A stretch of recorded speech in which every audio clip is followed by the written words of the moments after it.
بسم الله الرحمن الرحيم.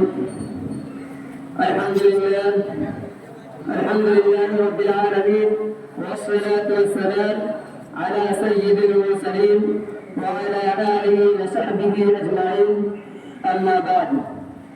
معزز سامعین کرام، آج 15 اگست ہے. پورے دیش میں 78واں یوم آزادی دھوم دھام سے منایا جا رہا ہے. ہر جانب خوشیوں کا ماحول ہے. سارا ہندوستان جشن میں ڈوبا ہوا ہے. جگہ جگہ ترنگا لہرایا جا رہا ہے. شہیدان وطن کو خراج عقیدت پیش کیا جا رہا ہے. مجاہدین آزادی کے آیات پڑھ پڑھ کر اور گا گا کر سنائے جا رہے ہیں. میرے دوستو، یہ سارے خوبصورت نظارے، یہ تمام رونقیں، یہ ساری خوشیاں، آج کے جشن کا یہ دلکش ماحول اس لیے ہے کہ اب سے قریب 77 سال پہلے آج ہی کے دن ہمارا پیارا ملک بھارت غیروں کے غلامی سے آزاد ہوا تھا. آزادی کے جنون میں گھیرے ہوئے لاکھوں لوگوں کی بے مثال قربانیوں نے اپنا کامیاب رنگ دکھایا تھا. اس دن ملک کے ذرے ذرے میں اظہار آزادی کا نعرہ بلند کیا تھا.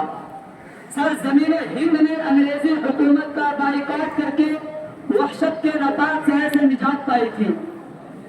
بھارت کی جنتا نے سینکڑوں سال پہلے آزادی کا جو حسین خواب دیکھا تھا، وہ خواب 15 اگست سن 1947 کو پورا ہوا. اس لیے آج کا دن ہندوستان کی تاریخ میں ایک تابناک اور روشن دن ہے.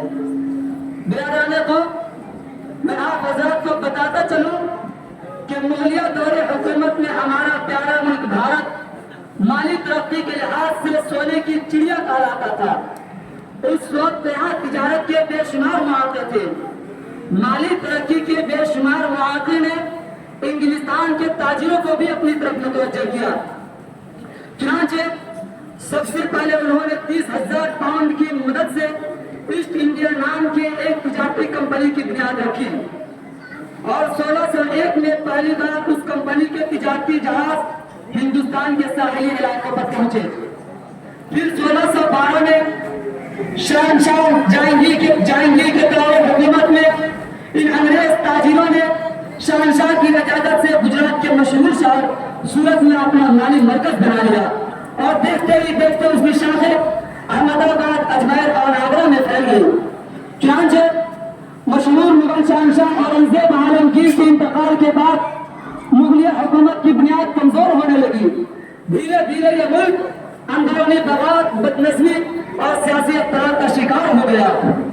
اسی کمزوری کا فائدہ اٹھاتے ہوئے ایسٹ انڈیا کمپنی، جو اب تک صرف ایک تجارتی کمپنی تھی، اس پر تخت و تاج اور ملکی گیری کا حوض سوار ہو گیا. بیٹھے بیٹھے انگریز تاجر بھارتی سرزمین پر حکومت کے سپنے سجانے لگے. چنانچہ آہستہ آہستہ انہوں نے اپنی سیاسی قوت بڑھانی شروع کر دی. یہاں تک کہ کولکتہ میں اپنا ایک مضبوط فوجی قلعہ تیار کر لیا. پھر ایک ایک کر کے چھوٹے بڑے شہروں پر چڑھائی کرنے لگے. حتیٰ کہ 1750 تک پورا ملک جزوی طور پر ایسٹ انڈیا کمپنی کا غلام بن چکا تھا. اس کا کچھ احساس حکومتی نمائندوں کو بھی ہونے لگا. لہذا اس وقت کے ہوش مند مسلمانوں نے دیکھا کہ ملکی حالات بگڑنے لگے ہیں، یہ انگریز ہماری زمینوں پر پاؤں جمانے لگے ہیں.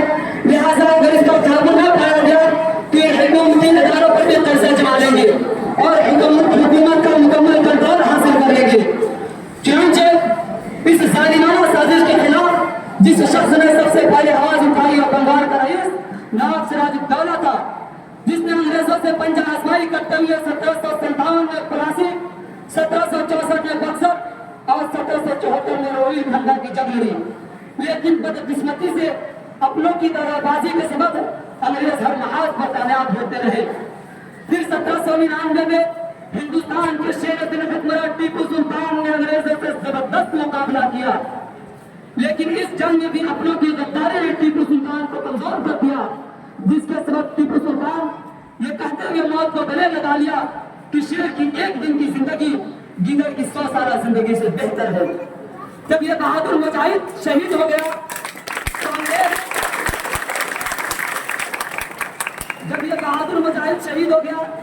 تو انگریزوں نے اطمینان حاصل کرتے ہوئے اعلان کیا کہ آج سے ہندوستان ہمارا ہے مطلب یہ کہ اب ہماری حکومت کے بیچ کوئی رکاوٹ نہیں ڈال سکتا. تحریک آزادی کا ایک دور یہاں ختم ہو گیا. میرے ساتھیوں، تحریک آزادی کا دوسرا دور مئی 1857 میں شروع ہوا، جس میں آخری مغل شہنشاہ بہادر شاہ ظفر کی قیادت میں انگریزوں سے تقریباً 4.5 مہینے تک جنگ ہوتی رہی، لیکن بہادر شاہ ظفر کو بھی کوئی کامیابی نہ مل سکی. آخرکار ایسٹ انڈیا کمپنی کا عمل دخل ختم ہو کر ہندوستان پر براہ راست ملکہ برطانیہ کی حکومت قائم ہو گئی.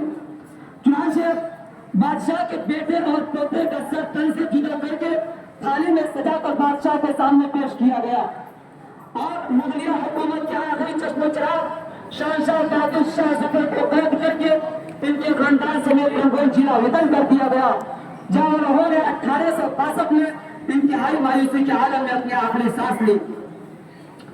میرے دوستوں، جب یہ سب کچھ ہو گیا تو 1857 میں ہی علماء اہل سنت نے اپنی جان و مال عزت و آبرو کی خیال کیے بغیر انگریزوں کے خلاف جہاد کا فتویٰ دیا.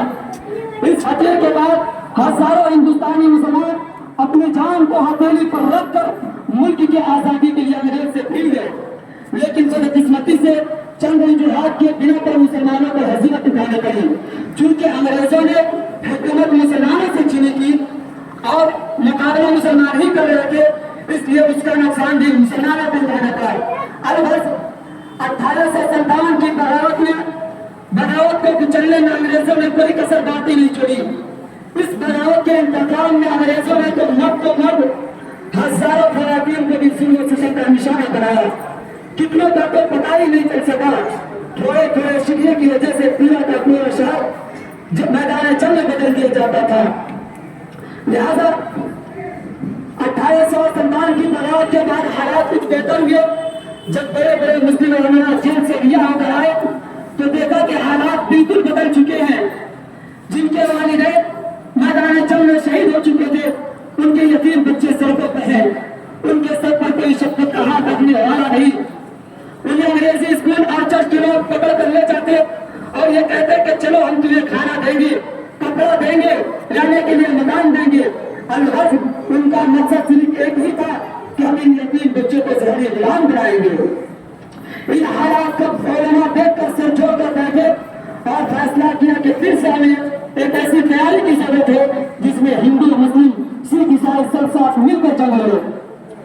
چنانچہ سب نے مل کر انڈین نیشنل کانگریس کی بنیاد رکھی. اس تحریک میں مہاتما گاندھی جی کو بھی شریک کیا گیا. مہاتما گاندھی نے اس کوشش کو ایک نیا رنگ دیا. پھر دھیرے دھیرے اس میں پنڈت جواہر لال نہرو، پنڈت موتی لال نہرو، جے پرکاش نارائن، تارا سنگھ اور ڈاکٹر راجندر پرساد اور کئی سارے بڑے بڑے لوگ اس میں شامل ہوئے اور سب نے ایک ساتھ مل کر آزادی کی لڑائی لڑی.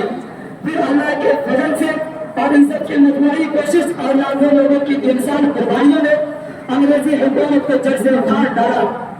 اسی طرح 15 اگست 1947 کو ہمارا ملک غیروں کی غلامی سے آزاد ہو گیا.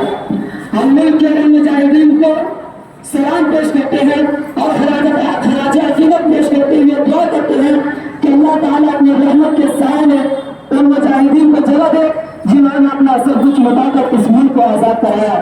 اللہ پاک اس ملک کی حفاظت فرمائے. آمین.